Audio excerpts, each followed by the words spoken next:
Bersama dengan saya adalah seorang pengangguran bernama Anies Baswedan. Welcome back, Mas Anies. Thank you. So good to have you. Kita bertemu dalam situasi yang lebih santai lah. Ya. Memang kemarin nggak santai? Santai Enggak juga lah, kita. kan kemarin kan masih punya asa Oh ya. untuk menjadi gubernur DKI Jakarta. Kalau sekarang kan udah santai aja kita. Ya. Mau jadi konten kreator. Gak tahu nih lagi lihat apa opportunity yang available. Ngobrol-ngobrol ini sebenarnya diniatkan untuk gua pribadi nyari tahu cerita-cerita yang kemarin, karena kan saya dengar banyak Mas Anies nonton banyak juga. Jadi cuman kan pengen ngobrol juga sama Mas Anies untuk tahu dari perspektif Mas Anies seperti apa. Tapi sebelum kita ke situ, itu kemarin ada ibu-ibu Batak itu siapa itu? Yang datang bawa bingkisan? Oh, Yang ini dari Medan loh gitu. Itu tetangga iya. atau pendukung kan siapa sih? Itu Ibu Ros namanya. Ibu Ros itu. Jadi kita di rumah itu bikin program parenting buat latihan orang tua. Nah, dia beliau salah satu yang ikut terlibat. Oke? Nah, itu teman lama, memang sahabat keluarga. Udah bertahun-tahun sejak kita tinggal di Lebak Bulus lah, udah 10 tahun lebih. Nah, kebetulan hari itu karena dia udah deket sama kita, jadi dia nggak pernah appointment kalau datang. Datang aja. Datang aja. Dan dia tuh gini, kalau Anies ada ketemu Anies, kalau nggak ada ketemu Ferry, kalau nggak ada ketemu saya, ketemu Ibu. Iya. Jadi dia udah kayak keluarga, nggak ada appointment lah gitu. Nah kebetulan hari itu dia datang, pas saya mau pergi, di rumah lagi nggak ada siapa-siapa. Tapi itu juga lagi ramai dengan media dan segala macam pula ya. Itu dia. Jadi ya itu tadi karena Bu Ros datang nggak pakai appointment. Cuman beliau tuh orangnya rileks sekali ya, kelihatan kan di situ. Iya. Jadi kalau manggil saya Main juga cium Anies, lagi. Ferry. Nah, nyosor Jadi aja. dia itu kelihatannya kan dengar kan ini cerita soal pencalonan, prosesnya, kemudian ujungnya. Jadi dia datang, pokoknya pengen lihat, kata dia pengen lihat sendiri nih mukanya Anies, kata dia. Pengen lihat sendiri mukanya Ferry, kata dia. Dia bawain makanan. Seru tuh Bu Ros tuh. Sebagai orang yang ini dari kacamata luar ya Mas Anies ya. Sebagai orang yang kemarin ikut pusaran, keriuhan segala macam, Mas Anies tampak santai-santai aja mukanya ya. Ada kan biasanya kan orang-orang kalau misalnya ngeliatin semua ini kan mukanya kayak capek, stres segala macam. Iya. Bisa-bisa aja. Di sini senang, di sana senang. Senang-senang aja ya, senang-senang aja ya. Sebenarnya Mas Anies udah sempet ngobrol banyak sih sama orang-orang soal apa yang mau direncanain. Tapi sebelum nyampe ke sana, pengen tahu aja, Mas Anies sendiri berencana mau take off untuk liburan kemana? Mumpung sekarang emang nggak ada apa-apa gitu. Oh, gini. Kan kalau misalnya waktu itu jadi presiden, aduh nggak ada waktu liburan. Jadi gubernur nggak ada waktu liburan, langsung kerja gitu. Siapa tahu mau kemana gitu, Santorini. Iya, mungkin akan liburan sebentar. Tapi kalau sekarang itu malah enggak, Panji. Sekarang itu waktunya kita beresin semua yang udah lagi kita kerjain kemarin. Kemarin yang mana? Itu kan kemarin ada tim, ada produk-produk kita hasilkan. Ada gagasan yang udah jadi dokumen, terus ada banyak orang yang bekerja bersama, itu kan harus beres dulu tuh. Kemudian banyak sekali orang yang bantu. Nah orang yang bantu ini, saya harus ketemu dengan mereka semua, menjelaskan, menceritakan. Nggak lucu, kemudian begitu selesai, terus Anies langsung ping, hilang gitu, atas nama kelelahan. Nggak boleh, nggak bisa gitu. Jadi justru sekarang tuh, waktunya untuk bilang kepada semuanya, terima kasih. Apa yang sudah kita kerjain, terus ngobrol, what's next gitu. Nah kalau itu mah udah, baru nanti saya take a break. Dan saya nggak bisa break lama-lama sih, Banji. Gatel ya? Iya gimana ya, susah ya. Jadi nggak bisa atau nggak mau? Nggak kebiasa barangkali. Nggak kebiasa. Masalahnya nggak kebiasaan aja gitu. Jadi kalau udah off 5 hari aja, itu rasanya kayak 5 hari gitu, terus apa gitu loh. Kebayang kan? Iya. Kita yang bahas apa gitu. Dan saya ini kan begini bukan sekarang, dari dulu. Dari zaman sekolah. Itu segalanya serba non-stop. Jadi ketika disebut break itu, kadang-kadang ini tuh my break gitu. Ngobrol sama Panji itu, this is my break tuh. This is your break. This is my break tuh gitu. Ngomong-ngomong dari lama ya, Mas Anies kan tadi cerita, saya dari lama dari zaman sekolah seperti ini. Tahu nggak kesan saya Mas Anies terhadap Mas Anies? Saya selalu ngerasa Mas Anies tuh skrupnya kenceng. Are you familiar with this term? Skrupnya kenceng.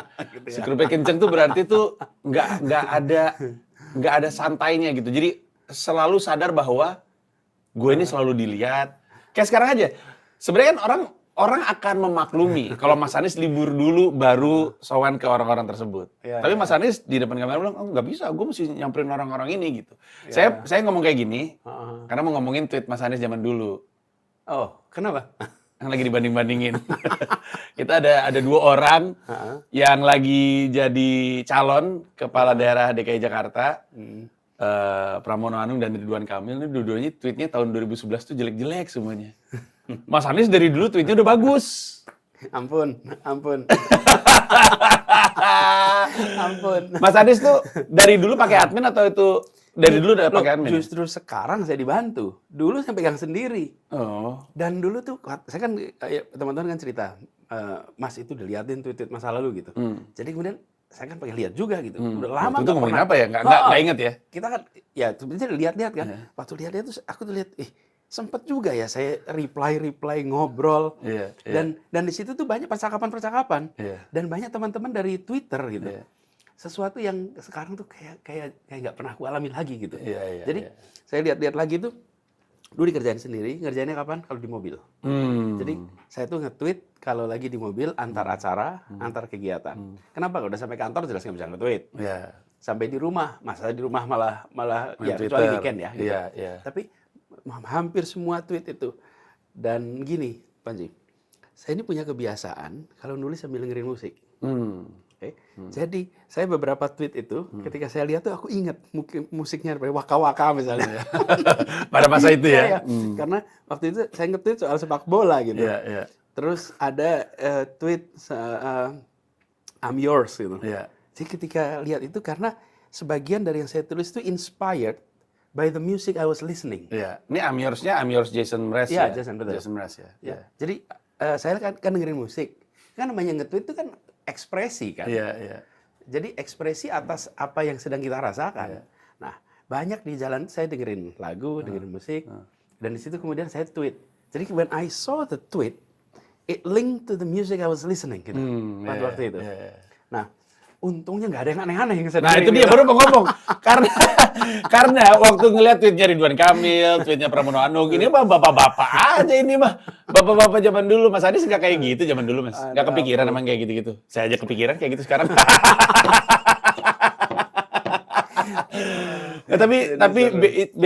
Makanya tadi gue ngomong ke Mas Anies tuh dari dulu skrupnya tuh kenceng. Iya, sebenarnya bukan skrupnya kenceng, memang bawaannya begitu, bukan dikencengin ya. Jadi bukan kayak gini, pikirannya gitu tapi ekspresinya enggak. Itu kan namanya kita ngendaliin gitu. Susah. Gini ya.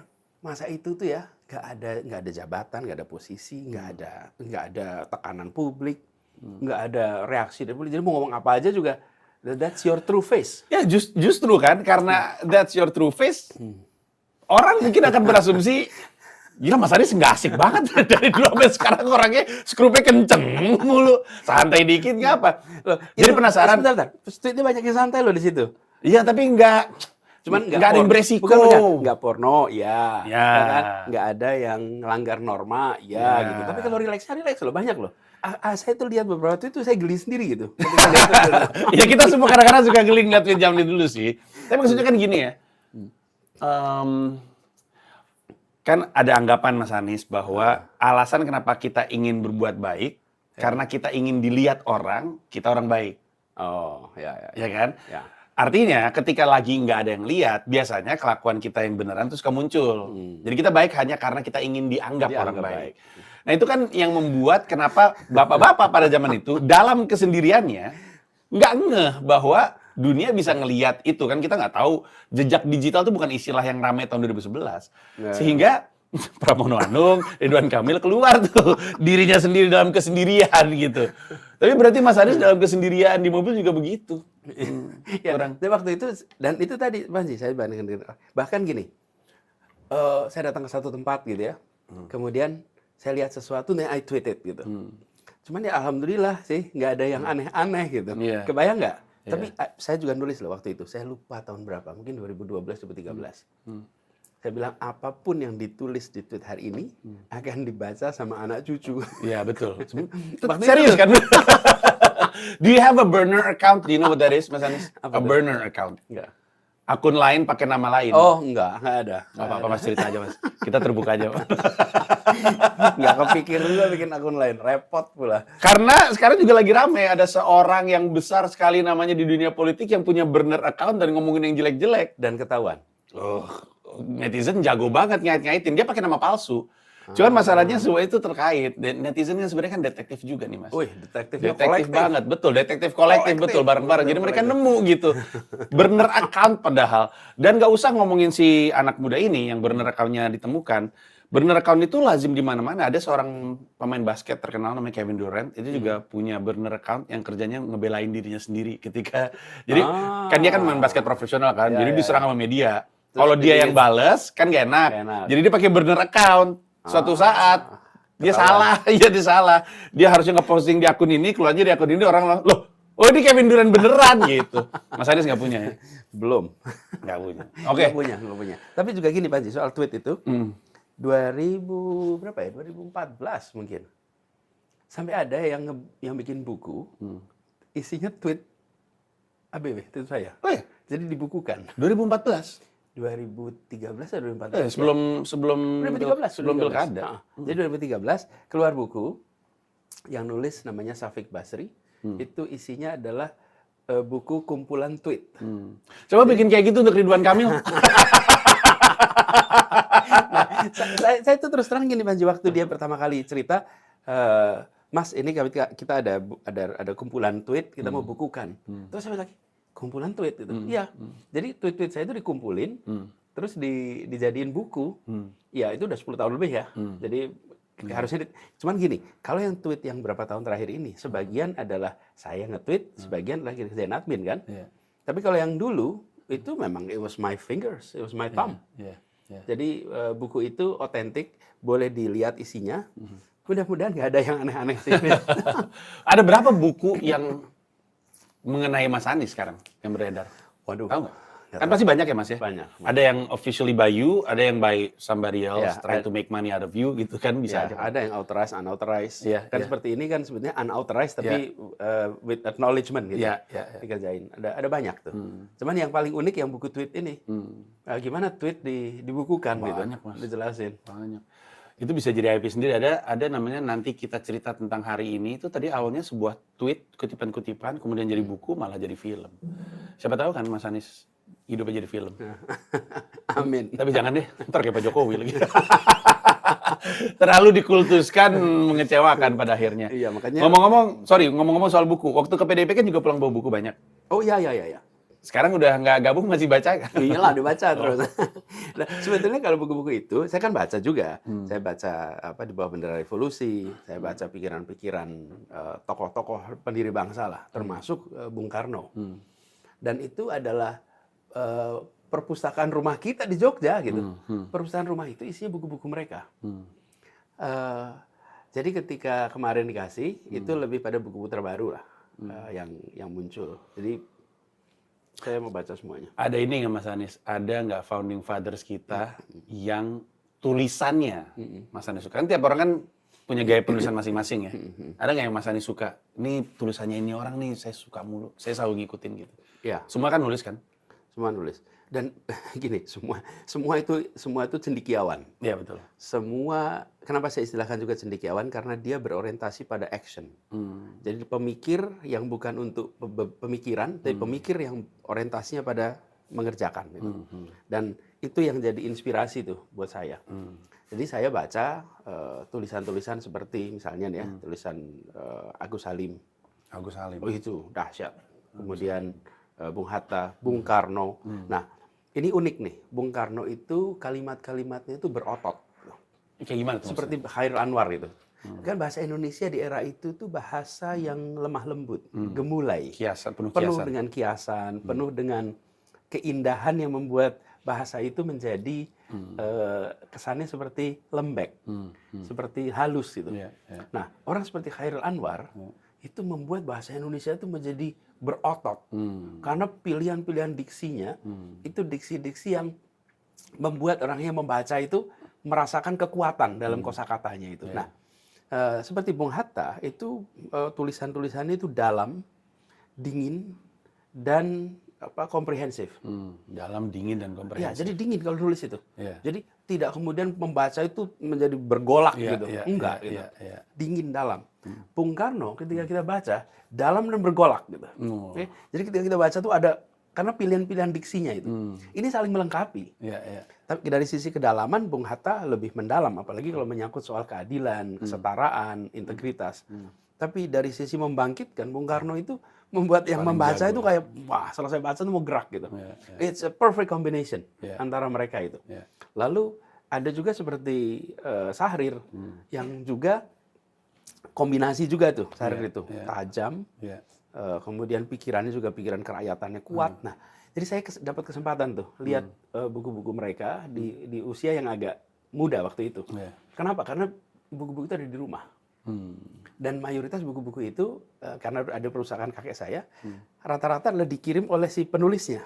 Wow. Jadi ya karena mereka berteman. Iya, Kayak Panji benar. ngirimin ke Anies gitu. Iya, iya, iya. Mas, ini buku saya barusan keluar, Iya. best gitu. Kan Crazy. itu dikirimin Bung Hatta, ini Saudara Baswedan, ini bukunya saya tanda tanganin gitu. Terus dikirim oleh yang lain-lain lah, begitu sama aja begitu. Jadi bukan seperti bacaan yang kita cari di toko buku. Saya mengkoleksi itu ada di situ semua. Termasuk saya baca novel, saya baca cerpen, itu karena terbitan-terbitan lembaga-lembaga kebudayaan di era itu. Yang saya nggak kebayang baca cerpen-cerpen Rusia, karena banyak buku-buku terbitan Lekra. Lekra itu lembaga kebudayaannya PKI itu. PKI, betul. Tapi mereka menerjemahkan tuh buku-buku Anton Chekhov, kemudian Tolstoy. Jadi banyak buku-buku yang kalau sekarang sih sebenarnya kiri, padahal novelnya nggak ada kanan nggak ada kiri. Itu kan kebetulan memang orang Rusia gitu. Betul, nah, jadi saya tumbuh dalam suasana ada buku-buku itu dari saya baca. Nah, kemudian itu yang membuat saya itu ini Panji. Kenapa kok saya sering cerita soal para pendiri Republik ya? Karena mereka menjalani perjalanan intelektual diiringi dengan perjalanan perjuangan, diiringi dengan kedekatan dengan rakyat, sehingga menghasilkan gagasan-gagasan yang menerobos di zamannya. Bayangkan, satu sisi dia baca tentang konsep-konsep ilmu sosial, ilmu politik, umumnya dari Barat, sambil mereka harus berada di tahanan, sambil berada di tahanan, yang merasakan tekanan yang tinggi, sambil mereka dibuang di tempat-tempat yang jauh bersama rakyat kebanyakan. Apa kira-kira hasil dari perjalanan itu? Itu adalah, kalau saya bayangin nih, kayak diperes itu, terus keluar intisari yang jernih, yang menggugah. Jadi ketika mereka itu kemudian di ujung tahun 45 pada bermusyawarah di BPUPKI, itu yang muncul adalah ungkapan hasil perjalanan itu. Mereka tidak berpikir tentang saya dapat apa gitu.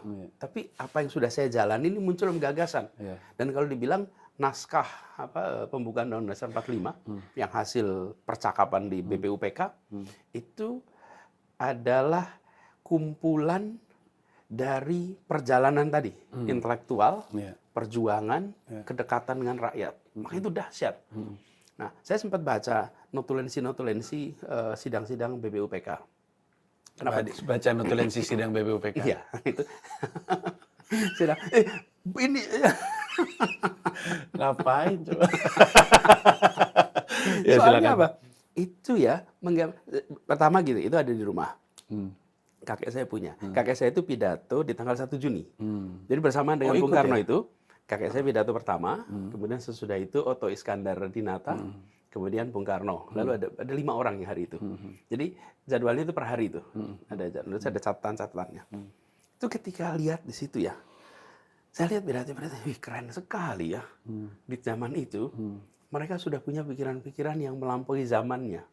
Nah, itu sebabnya kenapa ketika sekarang saya dapat kesempatan untuk berada di wilayah politik dan background saya dulu adalah di dunia akademik, maka saya membayangkan bukan pemikiran untuk pemikiran, tapi pemikiran untuk action, pemikiran untuk policy. Nah, itu perjalanan. Sama satu hal saya mau cerita nih, Panji. Saya masih SMA kelas 3. Terus satu ketika saya dapat kesempatan ikut sebuah diskusi di Jogja yang dihadiri sama hampir semuanya tuh dokter-dokter tuh waktu itu tahun 88-89. Yang bicara itu adalah seorang yang tidak punya gelar S1, drop out dari kuliahnya, tapi jadi rektor Universitas PBB. Wow. Dan dia dapat gelar doktor honoris causa dari universitas seperti Yale. Namanya Sujatmoko. Wow. Oke, orang ini DO, nggak punya gelar S1. Dia adalah orang Indonesia yang menjadi rektor Universitas PBB. Dia bicara di situ. Saya ini SMA nih, kelas 3 nih. Dengerin dia ngomong tuh kayak, wow. Dia waktu itu menceritakan tentang perubahan sosial yang terjadi, perubahan iklim yang terjadi. Dia anggota dari Club of Rome. Club of Rome itu sebuah klub para scholar yang sangat Reputable, elit karena memang reputable itu. Nah, itu kemudian membuat saya dari interaksi itu, saya baca tulisan-tulisannya, saya datangi kalau beliau ngasih kuliah. Tapi itu diskusi yang kecil ya, hanya sekitar 30-an orang. Saya ikut dalam diskusi itu. Nah, itu yang kemudian berpengaruh gitu. Bagaimana pemikiran bisa menggerakkan kebijakan. Bagaimana pemikiran itu mewarnai kebijakan. Anda lihat waktu itu dia berikan contoh-contohnya tuh atas apa yang terjadi soal lingkungan hidup, kemudian modernitas, ilustrasi-ilustrasi penggunaan teknologi pada masa itu lagi gempar tuh. Kalau sekarang kan ada AI. Waktu itu beliau menceritakan beliau menjadi rektor di Jepang, Universitas PBB itu lokasinya di Jepang. Terus ada sebuah kejadian di mana presentasi main piano diganti sama robot. Waktu itu tuh gempar sekali. Pada masa itu ya. Pada masa itu, gimana robot bisa main piano gitu ya. Sekarang sih kan ya itu kan udah sejarah gitu. Ada AI. Tapi poin saya adalah gini. Interaksi dengan pemikiran yang berorientasi pada action, pada kebijakan, itu saya lihat dari saya masih agak muda. Dan itu yang kemudian terbawa sampai sekarang. Bahwa kalau bicara secara policy, belakangnya ada gagasan. Kalau bicara action, belakangnya ada gagasan. Dan itulah sebabnya kalau sekarang seperti kemarin dapat buku, dapat ini, buat saya ya memperkaya aja. Susahnya sekarang adalah di balik policy itu bukan pemikiran, tapi lebih kepada kalau yang realitanya mah kepentingan. Ada kepentingan sejumlah pihak, dibuatlah policy mengikuti itu. Itu kan situasi pragmatisnya. Tapi masih di topik masa lalu, Mas Anies tuh sadar atau enggak bahwa nggak tahu kenapa setelah selesai ini semua, setelah ketutup pintunya untuk Mas Anies punya panggung politik ya, justru masa lalunya Mas Anies lagi dinaik-naikin. Sadar nggak? Bukan cuma Mas Anies. Jadi di Twitter terutama, orang tuh ngomongin lagi soal kenapa Mas Anies dulu soal sentimen agama itu tuh dinaikin lagi. Ini udah lewat padahal. Kampanye juga enggak, maju juga enggak. Tapi sekarang ini justru lagi rame-ramenya pasca itu ditutup. Lagi ada usaha untuk mendiskreditkan. Yang kena saya juga termasuk, Bang Akbar Faisal juga kena. Lihat nih Bang Akbar Faisal terbungkam mulutnya. Lihat si Panji waktu itu terbungkam. Jadi klaimnya itu adalah ini orang nggak bisa dipercaya. Termasuk Mas Anies. Salah satu yang lagi rame digaungkan adalah kutipannya Pak BTP tentang Mas Anies. Bahwa dia dendam lah sama Mas Anies dengan menggunakan istilah pribumi pada waktu itu. Ini kan isu yang kita udah pernah diskusikan. Tapi nggak tahu ini muncul lagi. Justru setelah pintunya tertutup. Saya sampai mikir, usaha diskredit ini untuk apa? Kan nggak mau ngapa-ngapain. Iya betul. Ya malah What do you think is happening? I don't know. Saya juga malah, kan saya dengar juga tadi malam ya, di teman-teman cerita ada perkembangan ini. Saya sih ngalir aja, Panji. Gini, pembunuhan karakter itu hanya bisa dilakukan ketika karakter yang dibunuh adalah kosmetik. Okay? Tapi kalau karakter yang ada itu otentik, you cannot kill an authentic karakter. You cannot kill. Itu tadi, karena memang otentik aslinya, gitu mau diapain gitu. Jadi, tapi kalau itu sifatnya kosmetik, kalau bisa dihapus cepat itu. Jadi itu tadi yang Panji ngomong. Ketika yang dikerjakan itu hanya untuk mendapatkan respon positif, it won't stay long. Tapi kalau yang dikerjakan itu memang otentik dari dirinya dan konsisten over time, ya nggak akan ada masalah. Jadi I'm not so worried gitu, Panji, tentang yang begini-begini. Tapi Mas Anies, tidak terjadinya Mas Anies maju bersama dengan PDIP, Itu kalau saya bacanya itu karena masih ada faktor dendam. Jadi kan di semua partai udah jelas pasti ada faksi-faksinya ya.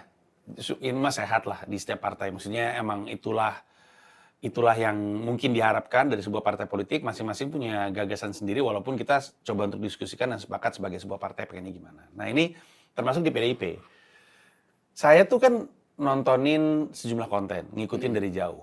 Terkait proses Mas Anies dengan PDIP spesifik ya. Kalau yang sebelumnya kan tadinya udah sama Nasdem, terus pada cabut-cabutan kan PKB, PKS.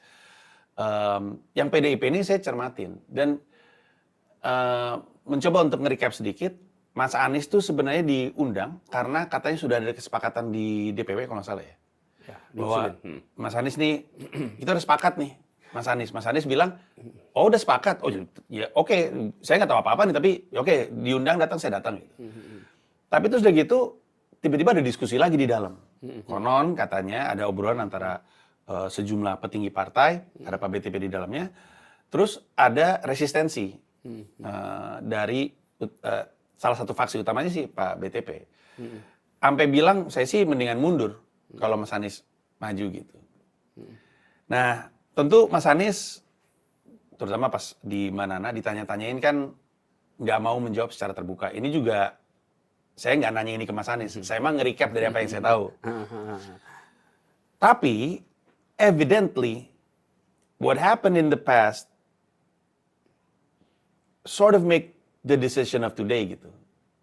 Pertanyaannya adalah, what do you think you didn't do in the past untuk mengeliminir yang kayak gini-gini? Karena kan Mas Anies selalu bilang, saya mah nggak punya buzzer. Orang mah punya buzzer. Orang mau ngomong apa mah, ya udah. Saya nggak punya itu. Saya nggak mencoba untuk menanggapi itu. Saya mah pakai kebijakan aja. Tapi kan ini kan ternyata masih melukai dan ini personal sifatnya. Saya nggak tahu Mas Anies ke Pak BTP seperti apa. Tapi Pak BTP tampaknya secara terbuka sih masih terganggu ya. Pertanyaannya adalah, apa sih yang Mas Anies tidak lakukan kemarin yang mungkin menoleh ke belakang, mungkin harusnya saya lakukan? Iya. Begini, ada hal yang menyangkut orang yang saya tidak bisa kendalikan ya, Panji. Jadi kalau hal-hal yang saya bisa kendalikan, maka saya usahakan. Kalau nggak bisa saya kendalikan, ya saya doakan. Gitu. Karena nggak bisa dikendalikan. Gitu. Jadi menyangkut perasaan, pikiran orang, saya nggak bisa kendalikan itu.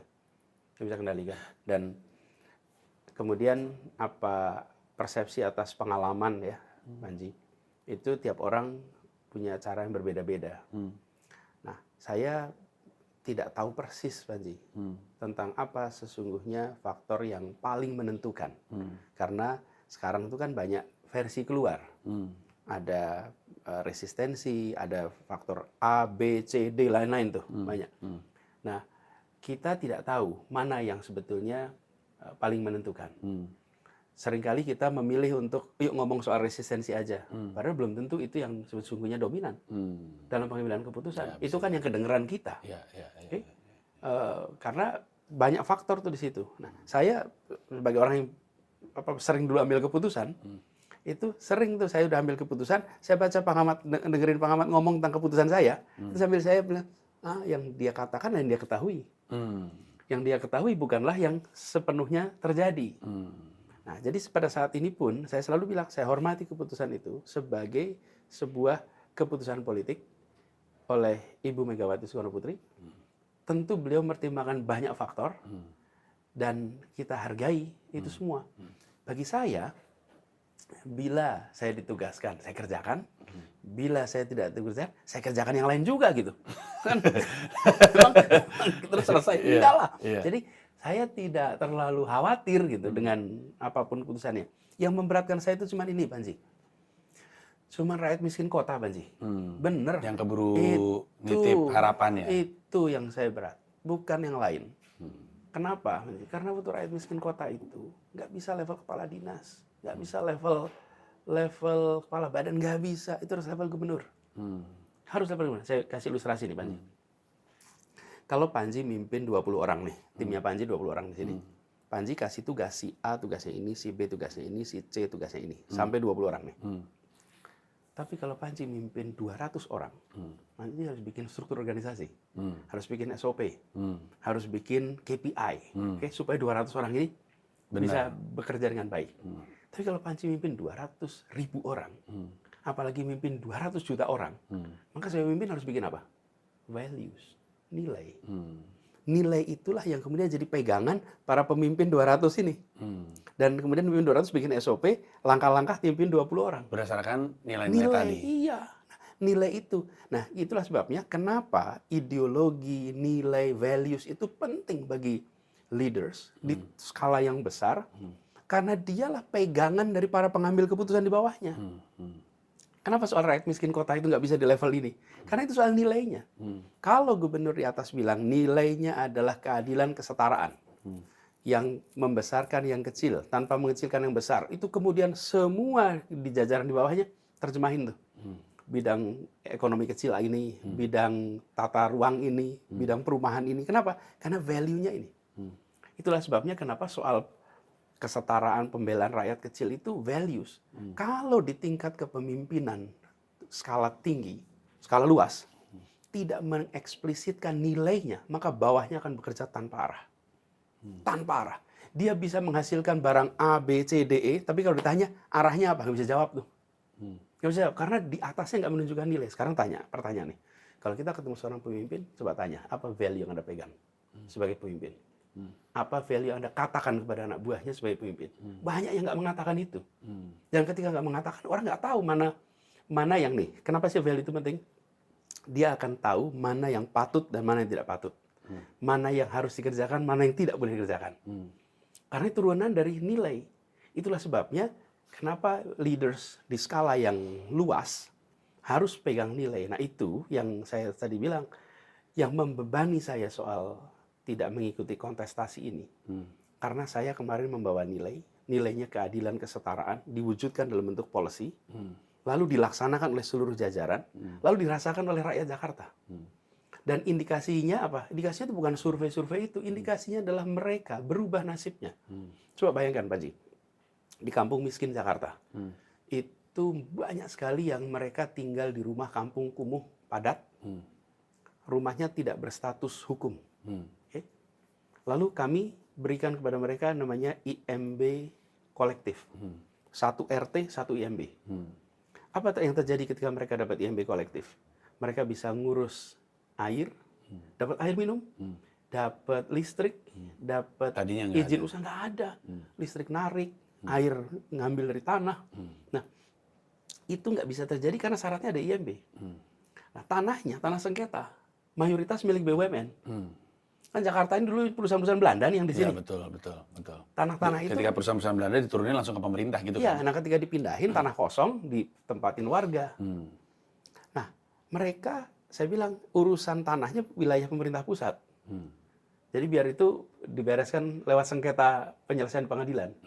Tapi saya sebagai gubernur Jakarta tidak boleh membiarkan rakyat Jakarta nggak bisa dapat listrik, nggak bisa dapat air minum, karena nggak punya status atas bangunannya. Jadi saya beri IMB. Itu IMB itu apakah muncul perintah dari Anies? Bukan. Karena Anies bilang, value-nya keadilan, kesetaraan, semua kesempatan yang sama. Maka semua bekerja untuk itu. Muncul di bawah itu ide-ide itu. Ide itu munculnya dari mana? Dari jajaran yang mencari jalan keluar atas value yang dikatakan oleh gubernur. Lalu saya kasih contoh taman. Pertamanan. Kalau taman urusannya apa sama keadilan? Taman itu kita selalu ngomongnya jenis pohonnya apa, jenis bunganya apa, ditanamnya di mana.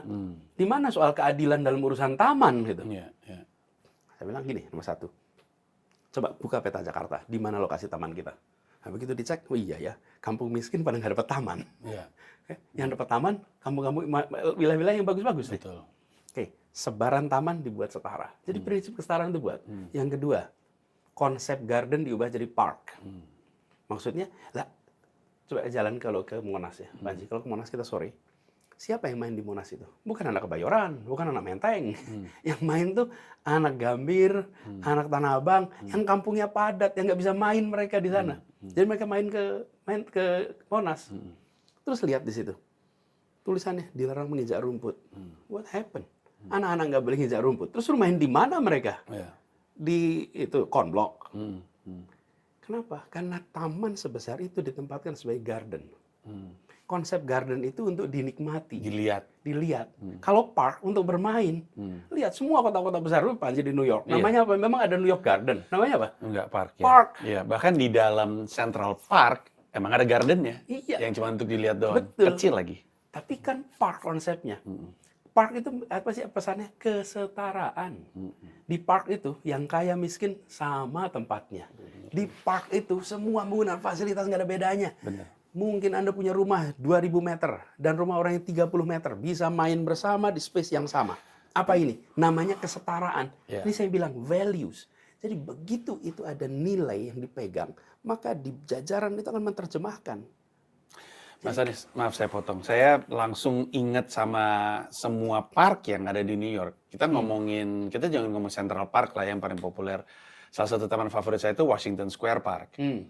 Kalau kita ke Washington Square, saya selalu bilang, lu kalau mau ngeliat orang New York, aneh-aneh tuh datang ke Washington Square Park. Semuanya ada di situ. Pada awalnya saya tuh bingung, kenapa gembel ada di sini, scammer catur tuh main-main catur terus nyari duit dari orang gitu. Awalnya, mau main catur nggak sama saya, lama-lama ayo kita taruhan yuk gitu, mulai nyari duit gitu. Terus saya pikir, kenapa semua orang ada di sini? Terus saya langsung ingat, emang bukan garden. Kalau garden untuk dilihat, ini pasti orang-orang ini dihilangin. Iya. Tapi karena park, semua orang punya hak untuk ada di situ. Persis. Tapi yang bikin saya patah hati itu nggak apa, Mas? Apa? What you said doesn't mean anything. You're not in power anymore di Jakarta. Itulah karena sebabnya. ya ini kan yang saya kan nggak dukung Mas Anies jadi nyapres, kan nggak pengen jadi gubernur. Mau jadi gubernur nggak bisa juga sekarang. Ya. Unfortunately, makanya saya bilang yang saya rasakan berat itu adalah ketika saya ketemu rakyat miskin kota, yang mereka mendapatkan faedah besar ketika values-nya kesetaraan. Mereka bisa main. Dan taman-taman yang kita bangun adalah taman yang mensetarakan. Ini baru bicara taman aja nih. Belum lagi nanti bicara transportasi. Itu transportasi. Kenapa ada Jaklingko? Ya karena kesetaraan tadi. Tidak ada transportasi yang bisa mempersatukan orang kecuali transportasi umum. Ke bandara aja, ya, itu ada lounge untuk those who can afford dan lounge yang those who cannot afford. Okay? Di bandara tuh. Terus masuk di pesawat ada business class, ada economy class, bahkan ada first class. Okay? Strata itu ada. Tapi begitu transportasi umum di kota, you can be CEO, I can be jobless when we stand next to each other. Iya betul. Kita ini bisa seorang CEO, bisa seorang pengangguran, berdiri sama, ngantrinya sama, tiketnya sama, duduknya sama, ruangnya sama. Itu ruang kesetaraan. Lagi, value-nya apa? Kesetaraan. Jadi, membangun transportasi umum bukan sekedar soal menyelesaikan soal transportasi, kemacetan. Tapi ini adalah sebuah cara rekayasa sosial untuk membangun perasaan kebersamaan. Dibangunnya dengan cara transportasi umum dibangun. Jadi itu sebuah rekayasa sosial untuk yang positif gitu. Walaupun tentunya pada awalnya pasti ada konflik ya. Pasti ada kayak, ngapain sih ada orang ini, orang kayak gini. Tapi lama-lama kan akan jadi sesuatu yang membiasakan. Gitu. Bukan hanya itu. Ketika transportasi umum, perasaan itu nggak bisa muncul. Karena memang sama-sama pakai kendaraan umum kok. Perasaan itu bisa muncul kalau memang ada strata. Lalu ada orang yang nggak pas ke sini. Misalnya nih, masuk VIP, business lounge, kemudian datang pakai sandal jepit. Pasti orang bilang, there's something wrong with this guy. Pakai sandal jepit, pakai sesuatu yang nggak normalnya digunakan. Tapi kalau di kendaraan umum kota, no. Bisa pakai pakaian apa aja. Kan beredar tuh, ada orang yang pakai pakaian sangat konservatif, dengan pakaian super liberal, duduk bersebelahan. Dan itu normal di mana-mana. Nah, ini yang saya maksud sebagai terjemahan dari value itu di seluruh sektor. Nah, sekarang saya tidak ditakdirkan untuk bisa mengerjakan itu. Tapi saya akan gaungkan pesan ini kepada seluruh kota di seluruh Indonesia. Konsep-konsep ini, kita sudah berencana, nanti saya ceritain tuh Panji. Kita akan sampaikan pesan-pesan ini supaya kota-kota di Indonesia itu tidak lagi dibangun dengan cara masa lalu, tapi dibangun dengan cara masa depan. Ada gagasannya tentang value tadi, dan gimana menerjemahkannya. Jadi ini Panji yang membuat saya itu merasa, kalau dibilang berat tuh berat soal rakyat miskin kota. Kemarin, minggu lalu ya, kemarin, waktu gonjang-ganjing MK tuh, kan MK mutusin hari Selasa, bahwa threshold untuk ngusulin diturunin. Rebunya kan balik DPR bikin sidang untuk membalikkan putusan MK itu Rabu. Rabu malam di Jakarta itu kampung miskin lebih dari 30 kampung bikin doa bersama supaya paripurna gagal. Saya datang 3. Coba bayangin, orang-orang di kampung-kampung itu doain peristiwa politik di DPR gitu. Kenapa? Karena mereka merasa ini soal nasib kami gitu. Ya, ya. Nasib kami. Nah, sorry dipotong Mas Anies. Ini sekarang kita masuk ke bagian yang menarik. Saya punya joke. Saya mau kasih bukan disclaimer ya, mau kasih pendahuluan dulu. Saya punya joke. Joke-nya adalah orang Indonesia tuh punya ilusi dia milih pemimpinnya sendiri. Padahal dia milih pemimpin yang udah dipilihin sama elitnya. Dia mungkin punya keinginan untuk milih pemimpin. Cuman masalah kan yang punya kuasa untuk nentuin siapa yang boleh lu pilih adalah elit-elit partai. Itu ibaratnya ada orang kaya bilang, lu mau liburan ke luar negeri nggak? Gue bayarin gratis. Oh mau. Tapi pilih 3 ya. Antara Ukraina, Sudan, sama Afghanistan. Ini bukan pilihan yang mereka inginkan. Nah, ini tuh terjadi banget di Jakarta. Ya. Keinginan untuk Mas Anies jadi gubernur besar sekali. Orang elektabilitasnya nomor 1. Berarti kan rakyatnya kan pengen. Jadi siapapun yang survei ngomongnya Mas Anies nomor 1. Tentu ada politisi-politisi yang ngeklaim dia nomor 1. Kayak Ridwan Kamil waktu di Skakmat bilang, saya nomor 1 elektabilitas. Saya bilang, dari mana? Google aja. Saya bilang, saya Google juga nggak gitu informasinya. Ahmad Sahroni itu, lucu bener Ahmad Sahroni sempat merasa punya asa untuk jadi gubernur, sekarang disebut namanya pun tidak. Dia juga ngerasa dia ada di nama-nama tersebut. Tapi semua survei bilang Mas Anies itu elektabilitasnya nomor 1. Justru karena aspirasi itu mungkin nggak kedengeran dari Jabar, makanya akhirnya nggak jadi maju karena nggak rakyat nggak kedengeran lah itu kurang lebihnya. Nah, tapi untuk seseorang yang elektabilitasnya nomor 1, untuk seseorang yang begitu diinginkan sama rakyatnya untuk jadi gubernur, ternyata punya kesempatan bertanding pun nggak bisa. What does that mean in our political state right now? Apa artinya tuh? Seorang yang rakyat inginkan, karena sekali lagi ya, ini kita ngomong objektif aja. Lembaga survei manapun juga bilangnya Mas Anies nomor 1. Tapi ketika rakyat pengen Mas Anies, ternyata nggak diizinkan, apa itu artinya? Lagi dalam kondisi apa nih peta politik kita? Pak, sederhananya begini, demokrasi kita mengalami fase naik di mana apa yang dimaui oleh rakyat terakomodasi. Dan hari ini kita menyaksikan apa yang dimaui rakyat itu sebagian tidak terakomodasi. Artinya ada penurunan kualitas demokrasi. Dan itu bukan soal pilkada Jakarta aja. Sudah beberapa tahun ini indeks demokrasi kita memang mengalami penurunan. Jadi konsisten dengan penurunan indeks demokrasi kita. Di mana apa yang diharapkan dari proses demokrasi tidak tercermin dalam proses politik. Nah, jadi ingat nggak dalam era Orde Baru dulu, kita kan kepengen banyak partai, tapi cuma dikasih 3. Karena itu waktu itu muncul golput. Kenapa? Ya kita mau ya bukan yang ini kok dipaksanya cuma ini. Arief Budiman dan lain-lain kan melakukan gerakan golput tuh bukan karena dia nggak suka sama calon A, calon B, calon C. Kenapa sistemnya begini, mengengkang. Jadi barangkali ini Panji ada beberapa negara, nanti boleh cek referensinya, yang selalu memberikan tambahan, tidak semua. Oh, di kertas suara? Di kertas suara. Jadi di kertas suara itu, 1, 2, 3, kemudian ini tidak semua. Gitu. Sehingga rakyat yang punya aspirasi, yang coba dikendalikan oleh proses politik di partai punya suara di sini. Dan orang bisa ngukur siapa sebetulnya yang diinginkan oleh rakyat. Jadi itu sebuah opsi yang sayang di Indonesia tidak ada. Kalau di Indonesia ada pasti seru tuh. Seru, kenapa? Karena ketika elit-elit partai dipaksa ataupun sukarela hanya mencalonkan A, B, C, D, muncul E. Bukan semua. Dan kalau itu terjadi, maka kita akan menyaksikan rakyat sebetulnya menginginkan yang lain. Karena itulah esensi dari demokrasi. Jadi kita saat ini sedang mengalami penurunan. Kalau bicaranya soal Jakarta, maka nanti bisa kelihatan subjektif, Panju. Karena saya kebetulan menganalisa ini, kebetulan saya dalam situasi di mana saya tidak bisa mengikuti. Saya gunakan kasus Banten aja dah. Banten itu Bu Airin. Hampir tidak bisa. Di ujung berhasil, tapi hampir tidak bisa. Oh, bayangkan, kader Partai Golkar, mimpin wali kota 2 periode sukses, angka survei di atas 50%, 60%. Kira-kira partai mana yang nggak mau ngusung gitu loh? Itu kenapa sih, Mas? Karena Golkar juga mengakar banget loh di Banten kan, lama Iya, sekali. What iya. happened? I don't really know what happened di lapangannya. Tapi fenomena ini adalah bukan fenomena Jakarta saja. Ya, di tempat lain Di juga. tempat lain. Nah, sebelum MK, itu ada 94 kabupaten kota yang akan, kabupaten kota provinsi ya, yang akan kota kosong. 34. 94. 94. Sekarang jadi 40-an ya? Sekarang jadi 40-an. Iya. Gara-gara ada putusan MK. Iya, iya. Tapi apa sih artinya? Artinya ada sebuah usaha untuk mengendalikan pilihan rakyat nih. Apapun motifnya.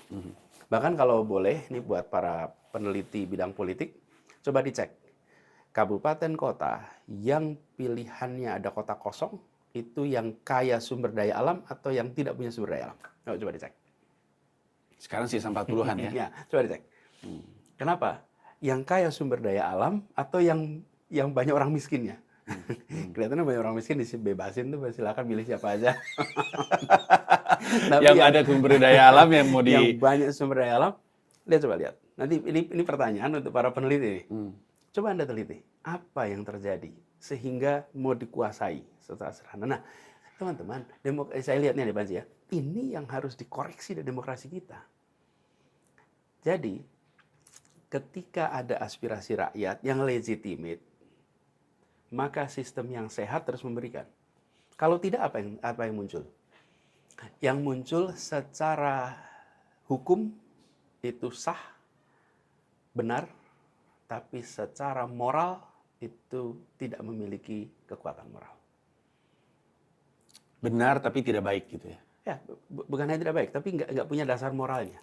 Jadi kita kemudian melihat pondasi, kan begini, patut dan tidak patutnya itu lewat tuh etiknya tuh, nggak dikerjakan. Jadi kalau situasi ini terjadi, maka kepercayaan kepada sistem itu akan turun. Nah, gini Mas, kenapa sih kok kepercayaan itu penting? Trust itu why trust matters. Di sistem yang otoritarian, penopangnya sistem itu adalah fear. Tanpa fear, otoritarian regime itu tumbang. Iya, iya. Fear. Di sistem demokratis, penopangnya apa? Trust. Itu tuh dua hal yang kontradiktif. Kalau di demokrasi, maka bangun trust dari rakyat kepada pemerintah. Kalau di dalam otoriter, itu bangun fear dari rakyat kepada pemerintah.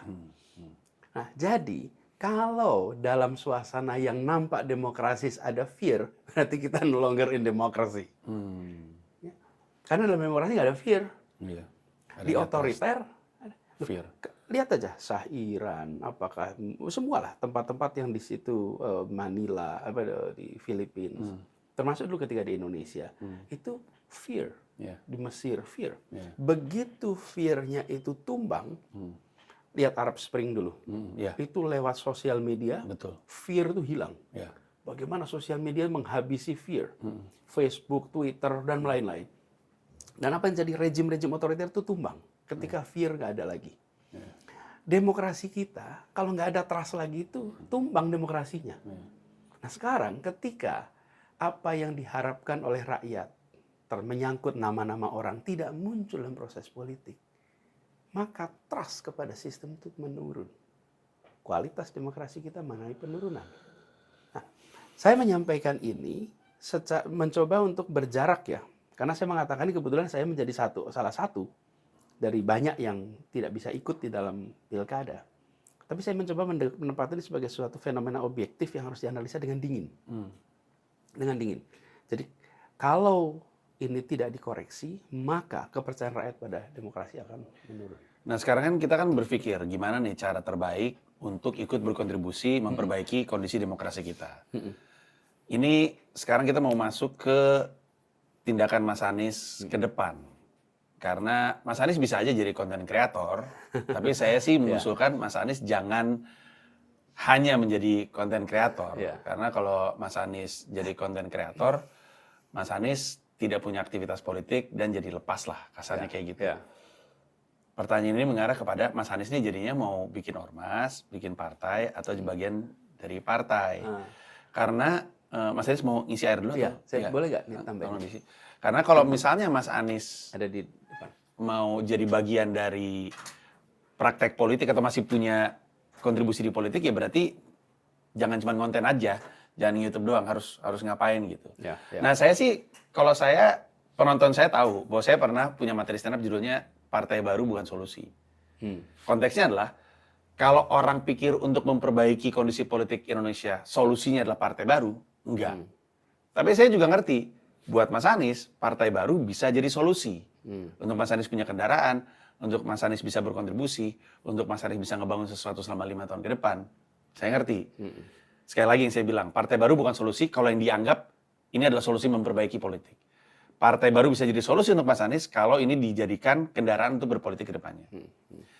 Tapi saya tetap, walaupun dengan memahami dua konsep itu, saya sih ngerasa, buat saya, lebih baik Mas Anies jadi bagian dari partai. Berpartai. Saya ingat waktu berpartai ya. Sorry, partai yang sudah ada. Bukan ngebangun partai. Saya ingat Mas Anies waktu itu kan, ini gosipnya kan, oh salah sendiri sih, abis nggak mau berpartai sih. Makanya berpartai, masa mau berpolitik nggak berpartai? Padahal di Najwa, Mas Anies pernah bilang, ditawarin aja enggak, terutama di PDIP ya, ditawarin aja enggak, pembicaraan itu bahkan nggak ada. Malah waktu itu katanya, kalau emang bakal sama Rano Karno, mungkin akan lebih baik Rano Karno emang PDIP, saya tidak. Karena mungkin ini akan jadi appealing untuk yang lain-lain ya. Karena kalau misalnya dua-dua PDIP, orang bilang, aduh ini dua-dua orang PDIP nih. Justru lebih strategik untuk tidak ya. Tapi Mas Anies juga, walaupun nggak mau bilang partai apa, katanya sempat ditawarin juga untuk berpartai. Sempat nawarkan diri. Oh, sempat nawarin diri untuk berpartai. Nah, jadi bukan isu sebenarnya. Emang Mas Anies pengen jadi bagian. Dan gini, ketika misalnya saya tidak berpartai, lalu saya diusung partai politik. Saya ingin jelaskan dikit. Di dalam proses politik, institusinya adalah partai politik. Di dalam proses pasar, institusinya adalah PT, CV. Okay? Jadi kalau mau ikut tender, ya harus punya PT. Betul. Kalau nggak ada PT, nggak bisa ikut tender. ikutan. Karena harus badan hukumnya itu. Betul. Dalam politik. Dalam sosial, badan hukumnya namanya yayasan. Iya, betul. Jadi kita nggak usah kemudian sensi, jangan ada yayasan baru, harus pakai yayasan lama. Loh, itu adalah entitas hukum untuk berada di wilayah politik. Entitas hukum wilayah sosial, entitas hukum untuk wilayah bisnis. Nah, sekarang saya tidak menjadi anggota salah satu partai. Kemudian diusung oleh partai politik. Nah, kemudian ya Anda tidak apa soal keringat, nggak macam-macam. Nah, gini, saya ingin sampaikan nih, Panji. Partai politik ketika mau mengikuti kontestasi, maka dia menakar elektabilitas. Dia akan mengusulkan dan mengusung orang yang memiliki elektabilitas. Dan tentu dia akan mencari orang dengan elektabilitas di dalam partainya. Kalau di dalam partainya tidak ada yang elektabilitasnya sesuai yang diharapkan, maka dia mencari warga negara Indonesia yang bisa diusung dengan elektabilitas. Jadi, yang dibawa oleh Pak Ganjar itu ada elektabilitas. Beliau adalah anggota PDI Perjuangan. Tapi di antara semua anggota PDI Perjuangan, yang dipilih itu anggotanya. Dia kan bukan ketua DPP PDI Perjuangan. Kenapa dipilih? Karena Pak Ganjar punya elektabilitas. Nah, Anies bukan anggota partai, dia warga negara Indonesia. Tapi kenapa diusung oleh partai? Karena ada elektabilitas. Jadi masing-masing itu berkeringat. Memangnya Pak Ganjar punya elektabilitas nggak hasil keringatnya? Hasil keringatnya. Kenapa Anies ada elektabilitas? Ya itu karena kerja dia selama ini dia dapat elektabilitas. Jadi dia membawa elektabilitas, partai membawa legitimasi politiknya. Kalau tidak ada badan hukum partainya, elektabilitas tinggi ya nggak bisa jalan. Ini seperti sekarang nih, elektabilitas tinggi, tapi tidak ada legitimasi partai politiknya, ya maka tidak bisa maju. Jadi sorry Mas, tapi kan sorry dipotong. Tapi kan kendalanya adalah mau sampai kapan kan? Nah, menarik orang yang punya elektabilitas dari luar, karena kalau Mas Anies terus yang dibawa, nanti PDIP-nya juga atau partai-partai lainnya juga jadi nggak punya insentif untuk dengan benar. Ini kan sebenarnya kan kegagalan partai kan. Kalau dia terus-terusan pakai orang luar, jangankan Mas Anies, Marcel dipakai aja gambaran bahwa mereka nggak punya kemampuan untuk melahirkan kader kan. Betul. Nah, karena itulah kenapa kaderisasi jadi penting. Dan kenapa itulah orang yang kompeten dikasih tugas yang tepat supaya dia mendapatkan legitimasi dari publik. Jadi ketika ada kader partai kemudian mendapatkan tugas jadi wali kota, jadi gubernur, jadi bupati, dan berhasil. Lalu dia mendapatkan dukungan publik. Nah, ini kader yang bisa dicalonkan kemudian. Kembali kepada soal partai. Jadi saya melihat saat ini nih Panji, buat saya sendiri, ini kita lagi menakar Panji. Yang mau saya kerjakan bukan hanya di wilayah politik. Karena saya juga berangkat dari aktivis civil society. Jadi saya akan melakukan gerakan-gerakan sosial civil society, satu. Di samping yang politik juga tidak akan ditinggalkan. Nah, bagaimana di politik? Tentu ada beberapa pilihan. Satu, apakah ikut ormas atau mendirikan ormas? Kedua, apakah ikut partai politik atau mendirikan partai politik? Opsi-opsi itu sekarang sedang kita kaji serius. Karena kita kaji serius, kita akan open-minded. Tidak mau a priori kepada salah satu opsi. Pokoknya saya nggak mau ikut partai yang lama, enggak. Saya harus partai yang baru, enggak. Kita lihat aja mana yang untuk perjuangan kita membawa gagasan kesetaraan keadilan itu bisa dijalankan. Lalu Menilai dengan dingin itu tadi ya. ya dengan dingin, dengan tenang, dan jangan sampai terbawa dengan euforia sesaat. Gampang sekali di dalam pencet-pencet itu mengatakan tidak setuju, gampang sekali menyatakan setuju. Tapi eksekusi dari tidak setuju dan eksekusi setuju itu yang harus kita antisipasi. Terus yang nggak kalah penting tuh gini, Panji. Kalaupun nanti arahnya baru, partai baru, maka dia harus baru, bukan dalam arti umurnya muda, tapi baru karena bawa kebaruan. Iya. Harus ada newness-nya gitu. Ya, takutnya ntar ngakunya partai baru, isinya anak muda, pemikirannya lama. Malah sekarang pertanyaan buat Panji nih. Kalau Panji lihat nih partai, what kind of newness yang Panji akan harapkan kalau partai bikin? Apa kebaruan yang diharapkan? Apakah itu partai sekarang atau partai yang umurnya baru ya? Tapi kan newness apa yang diharapkan? Saya nggak tahu istilahnya dalam politik apa ya, tapi dalam istilah bisnis itu good business conduct. Praktek menjalankan partai dengan baik. Nggak usah jauh-jauh aja. Kita aja, setiap kali kita ngeliat ada partai yang selalu pakai artis, kita tahu persis berarti ketua umumnya nggak punya kepemimpinan yang baik karena nggak punya sistem pengkaderan yang proper. Ya kan? Jadi setiap kali kita ngeliat partai pakai artis mulu, berarti ketua umumnya jelek. Pertanyaan besarnya kan kenapa ketua umumnya nggak diganti? Itu aja sebenarnya. Ya. Jadi proses, sebenarnya mungkin newness yang diharapkan adalah proses demokratis di dalam partai yang nggak terjadi. Ada banyak partai fans club. Yang saya khawatirkan juga kalau Mas Anies bikin partai akan jadi salah satu partai fans club. Ini yang ngomong saya, bukan Mas Anies. Kebetulan orangnya ada di frame, tapi yang ngomong bukan Mas Anies. Demokrat partai fans club, PDIP partai fans club, Gerindra partai fans club. Partai fans club itu PAN juga saya rasa. Mungkin PAN masih mendingan ya, karena udah keluar, PKB juga ada terganti, transisi segala macam. Tapi partai fans club itu, PSI partai fans club. Biar nggak fans club gimana? Ya punya sistem pergantian ketua umum yang fluid gitu, yang jelas gitu. Ya, ini kan ketua umumnya nggak tergantikan ini. Ya. Kalau misalkan kita bisa, dan ada partai yang seperti itu, lagi-lagi ini Panji yang ngomong ya, yang rada fluid itu adalah PKS, Golkar itu kan cukup fluid ya, pergantiannya kita jelas. Kalau misalkan kita ngeliat ada ketua umum partai yang nggak pernah ganti-ganti, sekarang kita berpikir, ini mah gimana mau jadi partai politik yang mengusung nilai-nilai demokrasi kalau partai sendiri nggak demokratis gitu. Mas Anies bikin partai, ujung-ujungnya jadi partai fans club. Saya nggak tahu, bisa aja Mas Anies akan lay the groundwork untuk memastikan ini jadi partai demokratis, digantikan dan segala macam. Tapi kan pertanyaannya kan adalah, para pendukungnya sepakat nggak bahwa partai Mas Anies kemudian akan jadi partai yang proper? Jangan-jangan gue ikutan partai Mas Anies karena gue cuma ngefans sama Mas Anies gitu. Nah, harapan saya sebenarnya adalah kalau Mas Anies masuk ke bagian sebuah partai, Mas Anies bisa memimpin itu. Mas Anies bisa memperbaiki. Ya, jadi kan sebetulnya satu soal regenerasi, okay? Kemudian soal proses yang lebih demokratis, kemudian ada kesetaraan, kesempatan untuk semua di segala level. Nah, buat ini itu Panji, kalau menurut saya baiknya jangan hukum saya, jangan saya dinilai atas perilaku orang lain, tapi saya dinilai atas perilaku saya, gitu. Kan itu orang lain tuh yang melakukan nggak mau gonta-ganti, kemudian menerapkan sistem non meritokratik, gitu. Nah sekarang kita lihat ketika Anies kemarin di tugas manapun, dia menggunakan meritokratik nggak ya? Dia menggunakan demokratis nggak ya? Dia menggunakan prinsip kesetaraan nggak ya? Kalau iya dia kerjakan, berarti kita bisa bikin trajektori. Berarti besok dia akan kerjakan juga. Tapi kalau kemarin dia tidak melakukan, besok dia akan melakukan. Tapi jangan kita meminta, oh Anies juga akan begini. Kenapa? Karena orang lain begitu. Oke? Karena nanti saya jadi kena beban tanggung jawab atas perbuatan orang lain. Yeah.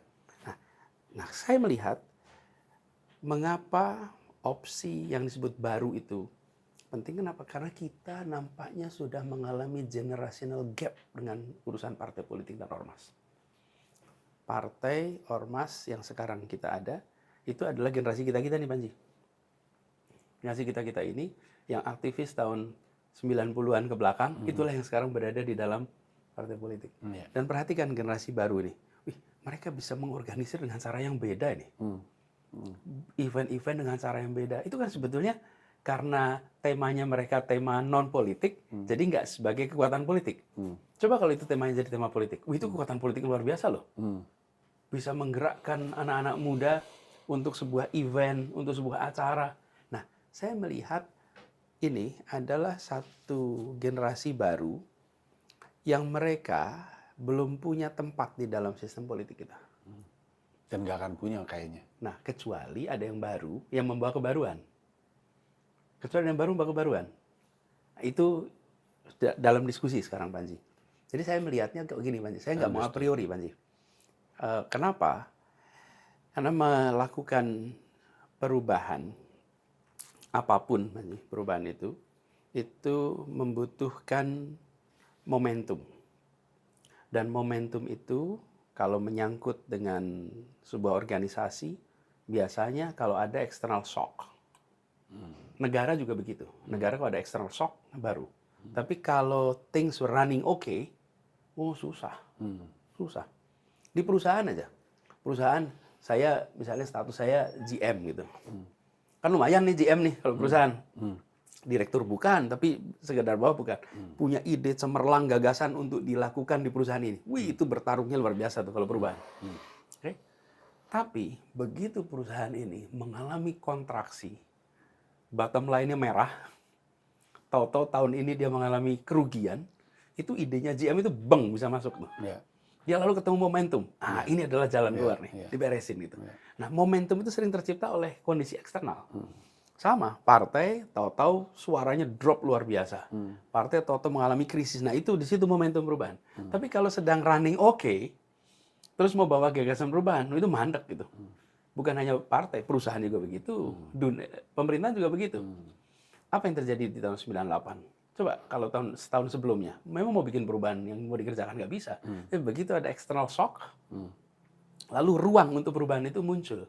Nah, saya melihat kalau kita melakukan perubahan yang dalam suasana tidak ada shock, maka harus entitas baru.